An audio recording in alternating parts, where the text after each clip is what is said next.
یا امین اللہ یا ولی اللہ۔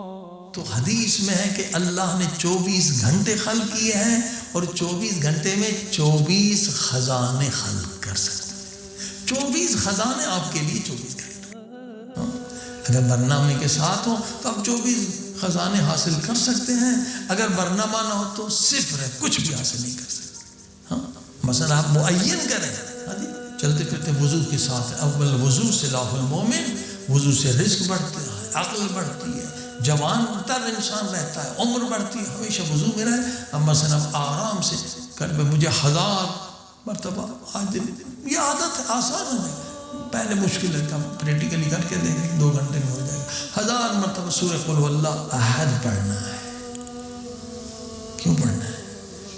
بس اس وقت مومنین بیچارے دبئی میں گرفتار ہیں، اس نیت سے پڑھیں کہ جو بھی جیل میں ہو 1000 مرتبہ تجربہ ہے، قل هو اللہ پڑھیں، وہ آزاد ہو جاتا۔ حتی لوگوں کو اوپر قتل کا ہوتا خطرہ تھا کہ وہ پھانسی ہو جائے گی، جھوٹا الزام پڑھا، الحمدللہ آزاد ہو گئے۔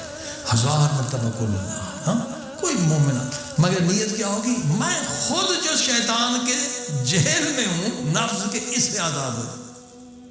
2 گھنٹے کا کام ہے، ہم سمجھتے ہیں، مگر 1000 سورہ قل اللہ ہے، یہ آپ کے قابل کا سبب ہے۔ وہ جو صحابی تھا نا، رسول خدا ننگے پاؤں اس کے جنازے میں چل رہے، رسول خدا آپ ننگے پاؤں، اور میں اس صحابی کے جنازے میں ہزاروں لاکھوں فرشتے آئے۔ وہ کیوں؟ کہ یہ قل هو اللہ احد بہت پڑھتا تھا، قل هو اللہ احد۔ ویسے ٹائم برباد ہو رہا ہے، الٹی سیدھی باتیں کر رہے ہیں، غیبتیں سن رہے ہیں، غیبت کر رہے ہیں۔ اسی طرح سے 70 مرتبہ سورہ الحمد، آدھے گھنٹے کا ورزش بھی کریں، دوڑے بھی 20 منٹ میں 70 مرتبہ سورہ الحمد پڑھ سکتے ہیں۔ تو ایک لمحہ آپ کا ضائع نہیں ہوا، یہ وقت برباد نہیں ہوا، یہ برنامہ نہیں ہوگا، پتہ ہی نہیں چلے گا۔ عمر کیا ہے؟ یہی منٹ جمع ہوتے ہیں، گھنٹے بنتے ہیں، گھنٹے جمع ہوتے ہیں، دن بنتے ہیں، دن جمع ہوتے ہیں، مہینے، سال۔